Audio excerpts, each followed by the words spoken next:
China. Also, the president visits Hawaii. It does not go super great. There's also a new student loan debt forgiveness. Yes, another one trying to be worked through the administration. And Trump's legal woes. All that and more coming up on this episode of Daily Call Live. Thanks so much for tuning in. My name is Jobob. Daily Call Live starts right now. Here we go. Might be the only brown guy on earth named Jobob. That is actually her name, Jobob. Live from the dingy bunker that is completely cut off from the outside world, except for you fine folks. My name is Jobob. This is Daily Caller Live. Thanks so much for tuning in on today. It is Tuesday, August 22nd, the year of our Lord 2023. A lot of stuff going on, a lot of stuff to catch you up on. A lot of stuff about Joe Biden, because there's stuff that came out over the weekend that we didn't get to yesterday because of the Kamala Harris thing. And we also wanted to, I don't know, I feel like Joe Biden and Donald Trump are at the center of all the news stories. Donald Trump because he's good at creating attention, because that's kind of his thing. And then Joe Biden just because he's a bumbling dude who's just so out of the loop. That clip was wrong, or the Chiron was wrong there because, again, I'm bad at this. And I think probably twice a week I forget to edit the Chirons on there. It's not thugs in Los Angeles. It's Joe Biden in Hawaii. Yesterday, the president visited Hawaii to survey the damage done by the Maui fires.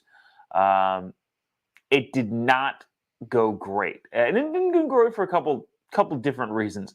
And just FYI, there are varying degrees of coverage for shows like this and then other shows that are out there. I would like to lay this out just from a fairness perspective. If a Republican president or Donald Trump or a Republican, just conservative in general, went to the site of a terrible fire and did this, I would also not be cool with it. Now, if I were asking myself, honestly, would we play it on this show? I don't know. But I would say that doing this in general is read the room, dude. Yesterday, Joe Biden gave a couple different remarks, one kind of an official one from the podium, and then this from some sort of, gathering, in which he talks about a situation where, well, let me just play this clip and we will discuss on the other side. If you remember, Joe Biden has claimed, I think in 2004, that he almost lost his house to an electrical fire in the kitchen. And he is telling that story in Maui beside of a horrible fire. Again, read the room, dude. Check this out. I don't want to compare difficulties, but we have a little sense, Jill and I, what it's like to lose a home. Years ago, now 15 years ago, I was in Washington doing Meet the Press. It was a sunny Sunday. And lightning struck at home on a little lake that's outside of our home, not a lake, a big pond, and hit a wire and came up underneath our home into the heating ducts, the air conditioning duct. To make a long story short, I almost lost my wife, my 67 Corvette, and my cat. But all kidding aside, I watched the firefighters, the way they responded. You know, there's an old expression. I grew up right across the street from a fire hall in Claymont, Delaware. And the again, that Chiron is wrong, so I'll skip that part there. It has been debunked several times that Joe Biden did not almost lose his house. This is kind of like the traveled 1 million miles on Amtrak, which he might have, but he said, he's something about Angelo Negri, the Amtrak conductor. Joe Biden tells some story about him that is constantly being scrutinized by the media in a way that they're just basically saying this isn't true at this point. yet he continues to tell the story. This is one of those situations. Joe Biden in 2004 did not almost lose his house to a house fire. Somebody did a deep dive on it, and I want to say it was the Washington Post, but bottom line is it was a small electrical, I don't even know if they can constitute it as a fire, but bottom line, wasn't a big deal. Then to go and visit and survey the damage on Maui in Hawaii,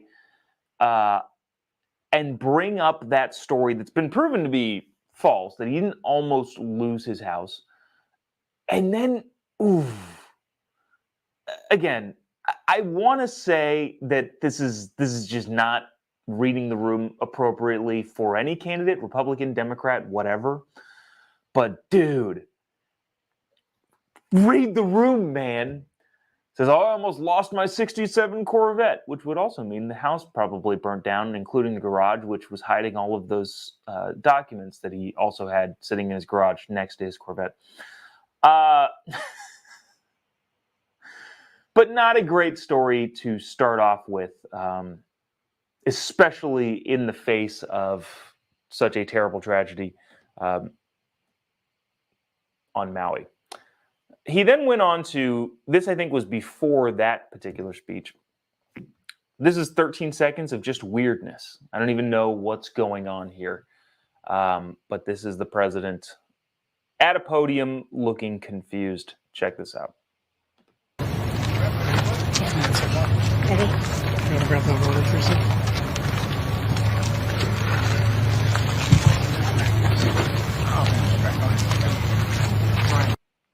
I don't know if that video is choppy What do you on tell your people? end, but it was on this end, so it's I don't know. I don't know if you got to see the full confused kind of old guy wander look. That was that clip has been making the rounds on the media, social media, for a while, for the last couple hours.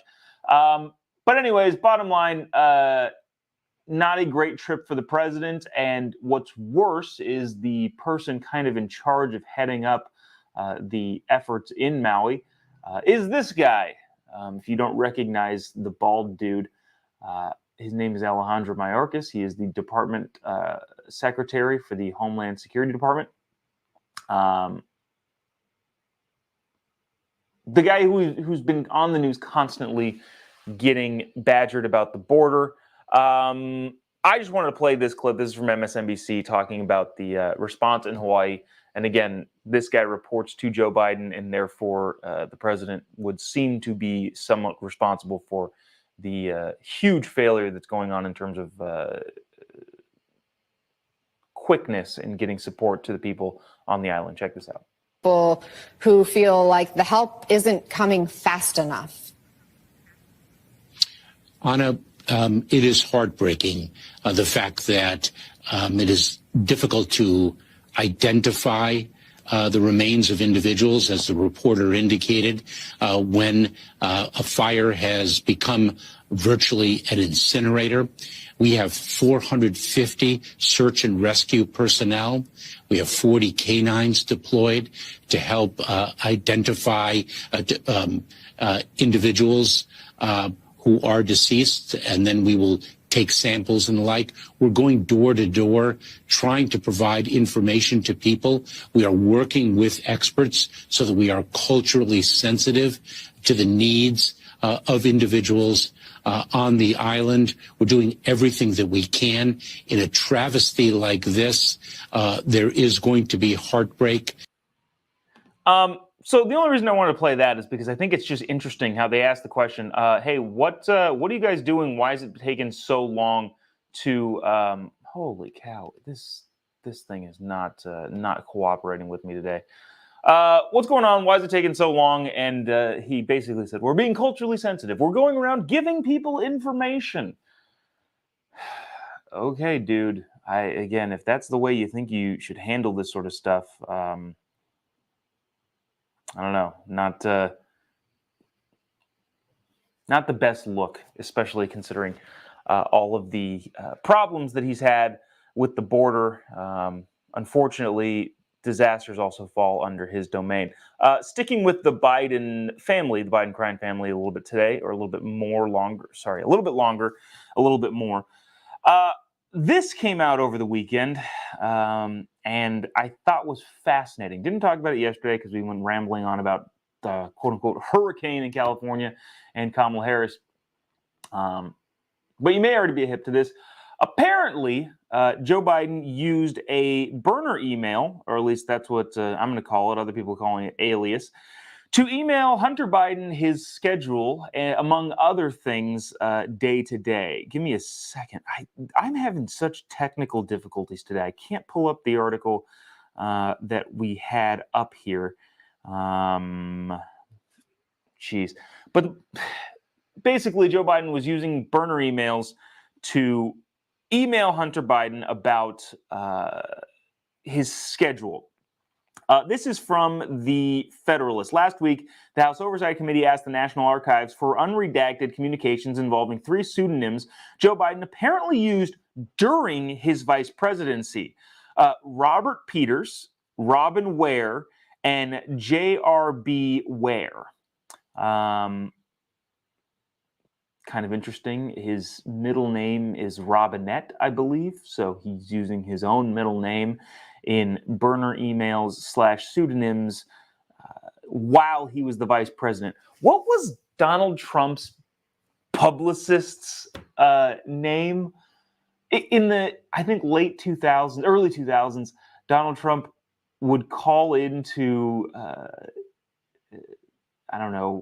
media magazines trying to book himself. It was like John. It'll come to me. Somebody in the comment section, let me know what was the character that Donald Trump made up to as his own publicist. But Joe Biden apparently is not dissimilar from that.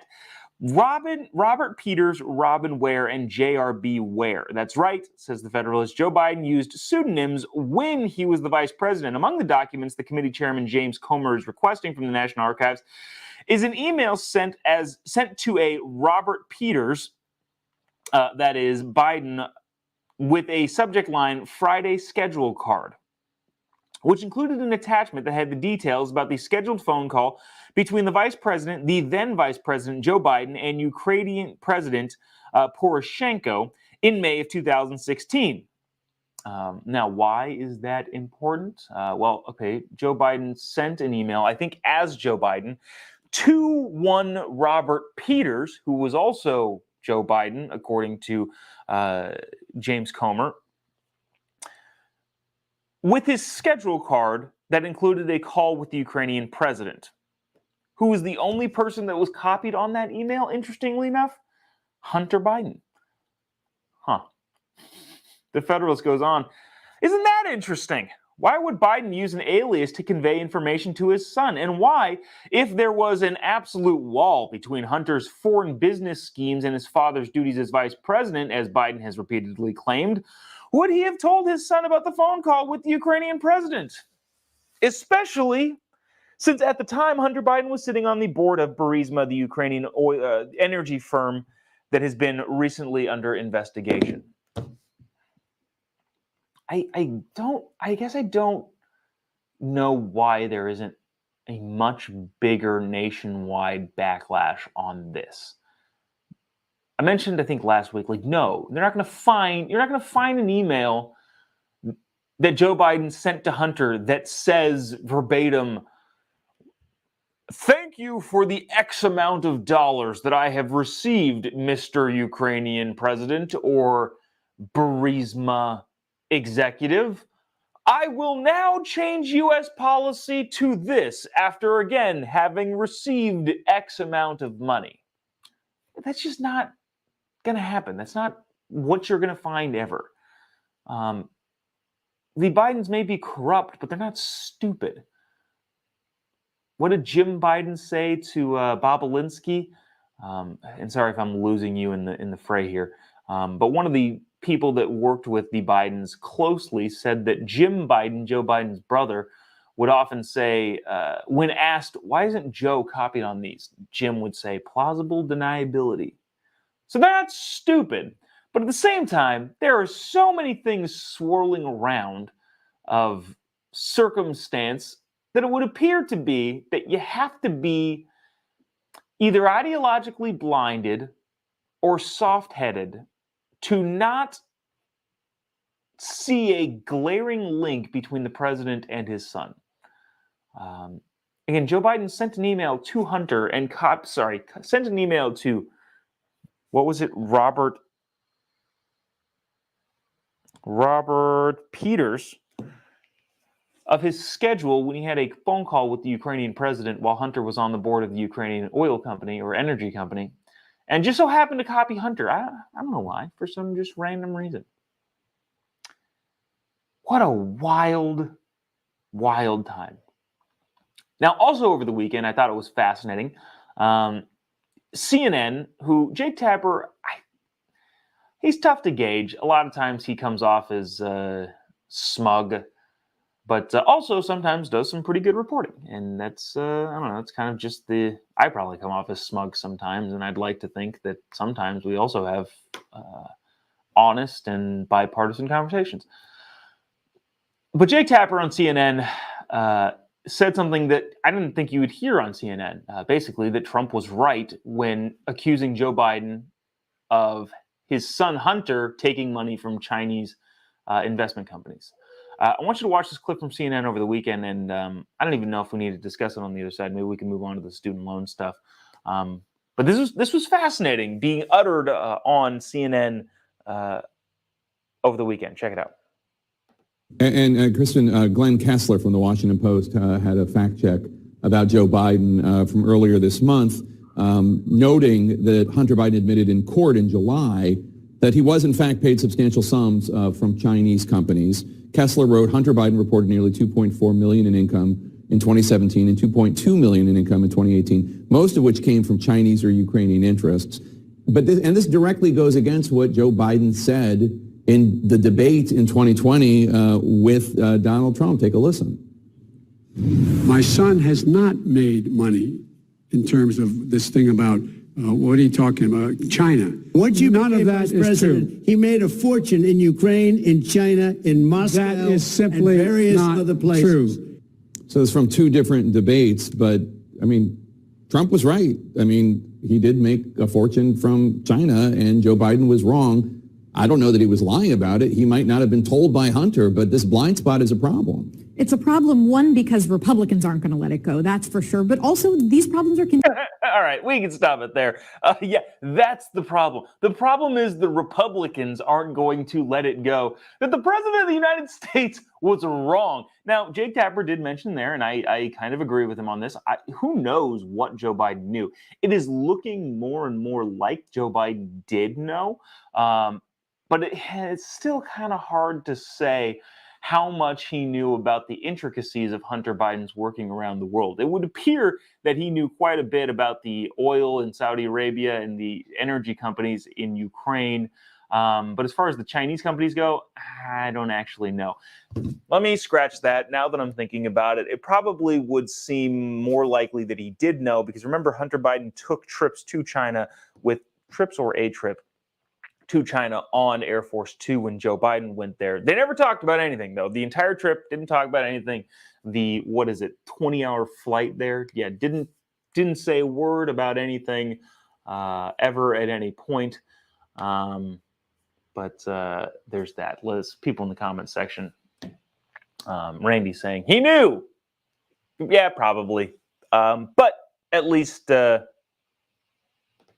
I don't know, at least leaving some room here just so we're not so definitive all the time. Where do we go from here? I don't know. Just thought it was fascinating that CNN would have on their airwaves somebody saying, yeah, Trump was right, Biden was wrong about this. Now, whether or not he was lying, I guess remains to be seen. But it doesn't look great for the president at the moment. Speaking of other things about the president, this is happening yesterday, one of the days. The new attempt to eliminate student loan debt was officially enacted. The SAVE Act, and this is one of those stupid things that I had this article all queued up. I had copied it, I had emailed it to myself, and now it's not just... Anyways, I don't want to complain about the technical difficulties, but it's so freaking frustrating when it doesn't work. But the student loan debt, which has been a huge issue for Democrats, especially campaigning, is facing another attempt by the administration to get canceled. I know that was a clunky way of saying that, but I think I caught myself up in my words and decided to continue running with it rather than reset. But the Biden administration is making another attempt called the SAVE Act, or SAVE Program. And basically what it is, since I don't have the article in front of me anymore, if you have missed a certain amount of payments, or if you make less than $32,000 a year, the Biden administration will put you into a category that allows you to skip even more payments and then hopefully have your debt effectively restructured. That, I think, is what the ultimate thing here is. So, in case you're not hip to this, the student loans that were taken out haven't been paid for 3 years. They are going to start reaccruing interest September, I believe. September 1st is when the student loans that students had taken out, September 1st starts reaccruing interest. The payments start October. And so those student loan debts that haven't been paid for 3 years, hopefully people have paid them hopefully people didn't stop paying them. But if you're in the very unfortunate situation in which you stopped paying your student loans altogether, those restart in October. Now, another thing, I guess, I don't know what the specifics are, but the article that I was reading said that no financial ramifications will be met for an entire year. So I think you can go without payments for a year and not have any dings to your credit. But that in lies the problem with the new Biden quote-unquote SAVE plan. I forget what the acronym is. It's a goofy, dumb acronym that they wanted to spell out SAVE, so they found words that made the acronym make sense. But this is the main thing. I think the big hooker there that I thought should be talked about. The act that the Biden administration is looking for now, after having previously been denied for blanket student loan, quote-unquote, cancellation by the Supreme Court, is basically if you can't make payments or don't make payments, because a lot of people are not making payments because they think they're eventually going to get bailed out, you're going to get put into this quote-unquote SAVE program. And again, if you make less than $32,000 a year, $64,000 a year as a household, or family of 4, I believe, or miss payments routinely, you'll go into this payment plan thing. Now, Biden thinks that he can subsidize those particular payments. Rather than writing a blank check to a bunch of pretty much everybody, you have to actually qualify for this quote-unquote program. Now, can they do this? We don't actually know. There's obviously legal ramifications working its way through the courts. My guess would be no, that they can't do this. But I think the big thing that's being missed here is that unlike the blanket coverage of student loan debt forgiveness that the Supreme Court shot down just a couple months ago, this particular thing requires somebody to start missing payments. Now, what that means, I feel like, is more significant than the actual payments themselves. What I'm saying is that nobody is talking about the massive and substantial hits to an individual, especially a young person's credit, if they stop paying back the loan debt that they've taken out to go to college. So in other words, yes, I guess if it is legal what they're doing, the administration, which I don't think it is, and it remains to be seen. If it is legal, you have to qualify, and the way that you qualify is either not making enough money or skipping payments and missing payments. And if you do those two things, there is going to be a long period in which your credit is going to take a hit. Now, what does that mean for people whose credits take hits? Well, obviously you can't purchase a home. Now, granted, if you're in the situation where you're missing student loan debt payments or you make less than $32,000 a year, you're probably not in a great financial state to buy a home. But it's not just homes that people buy on credit. What about a car to get to the job that you hopefully have? What about, even cell phone plans and cell phone bills? There's so many things that involve your credit that could make it more difficult for you to just live life in general, that if your credit score is bad, it'll just make it harder. And I think the big entire thing that every single article I read on this is missing is, I guess in theory, people can look at this as a positive, especially a win if you're on the side of canceling student debt. But at the end of the day, in this particular instance, it's going to take a huge hit to people's credit, which is going to have ramifications for their everyday life and for their future. And so the question would be, is it worth it?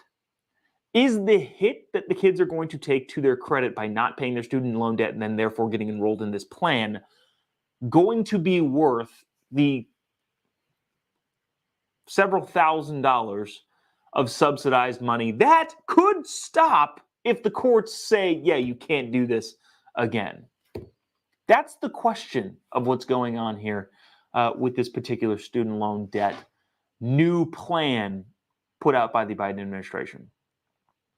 Is it worth it? I would say probably not. Do everything you can to pay off your debts. Make sure you have a solid credit score if you can, if you feel like you need to have a solid credit score. And continue on. I don't feel like talking about the Trump stuff. To be honest, I'm tired out on that whole thing. Trump's bail was set at $200,000. It's just so you know. There's some other legal wranglings with Mark Meadows and several of the witnesses that are also defendants, which maybe we can talk about that later. But I don't know, not feeling it. We'll just save that for another time. But appreciate you sticking around, tuning in. If you haven't already, give me a follow on any of your social media platforms. Just type in JOBOB. You'll be able to find me pretty much anywhere. Tickets for the comedy tour. I've said this yesterday, and I've been saying this, but they're going way faster than I kind of thought they would, which is a weird kind of thing. Like I want people to come to the comedy shows, but also like, holy cow, it's not. Wow. Never mind. I wasn't expecting them to sell this fast, but we're going to Fallbrook, Van Buren, Arkansas, Tulsa, Oklahoma, Twin Falls, Idaho, and I believe either the Miami or Orlando area at some point, but that's still kind of in the air. So yeah, you can get tickets to any of those locations at JOBOB. Just type in JOBOB, you'll be able to pretty much find me anywhere. And you can find tickets to those and continue the conversations that we have on this show. But that'll do it for us today. Appreciate you sticking around, tuning in. See you tomorrow, same time, same place, probably. God bless America.